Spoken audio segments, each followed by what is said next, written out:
Okay, now we're going to do the what we call the motherboard subsystem. We got a motherboard in front of us here. This is a full-fledged motherboard. We got ISO slots in here. We got PCI. As you can see, this is fully integrated. And I got my ESD strap here, my wrist strap, to make sure I'm not zapping any of this stuff.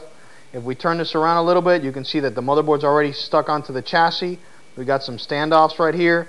Turn this around a little bit. I've got my keyboard connector. Okay, and I've got several connectors on the board. For example, my ID connectors right here. I've got a floppy connector right here. I've got some serial connectors out here, and I've got a parallel port connector right here. Also, we can look in the front. We've got some jumpers up here, actually some connectors to the front panel of the case where we're going to say speaker, reset, any of this stuff should be documented before you do any of this assembly. And also we have a voltage regulator right here, since some of the new CPUs have different voltages as opposed to 5 volts.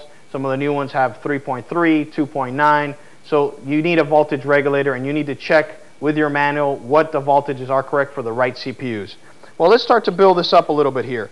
I've got some memory chips with me here. I got a full-fledged Pentium CPU right here, MMX, and I've got a fan, which we'll definitely need for this CPU. So let's start off with the chips. If we were upgrading or we were installing some new memory, let's start off with the first section here. We kind of pop these little SIMs in here, and these are 72-pin SIM modules, as you can see, and click right in there. Very simple. And I've got a total of 32 megs here. So I've got 16 and 16. We got 32. You got to remember that Pentiums require 2 72-pin modules, and we also have a DIMM module back here, which is one of the newer style memory right here. And actually, we would only require one of these. So if we wanted to put 32 megs, we just need one of these memory chips. But since we have 72-pin modules and they're 32-bit, and this is a 64-bit system, we would require 2 of them. So let's go over here to the microprocessor. I got to be really delicate. This is a pin grid array. As you can see, all the pins on here all over the place, and you got to be very careful. And you're going to turn this over, and this is very interesting. You're going to actually see that there's a little dot, and we're going to bring this up. This is a SIF socket, socket 7, 0 insertion force. That means there should be no force to actually stick this in and pull this out if we ever had to. And we're going to go to the corner here, and we're going to see that one of these sections, one pin is missing. So we actually look for this little dot on the CPU, and we go over where the pin is missing, and it should go right in there real soft and neat. It should fall right in there, really simple.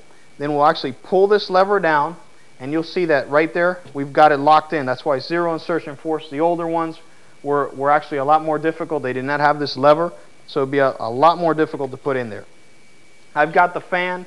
We definitely want to have the fan in here. So I'm going to put this right in. It's real simple to put in.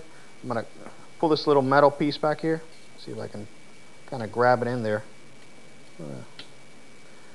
Fans, you got to tweak with them sometimes. I'm going to play with it here. Make sure that I get it. Okay, here we go. Kind of fell in there. And then I'm going to pull this forward a little bit. Kind of tighten the fan in there.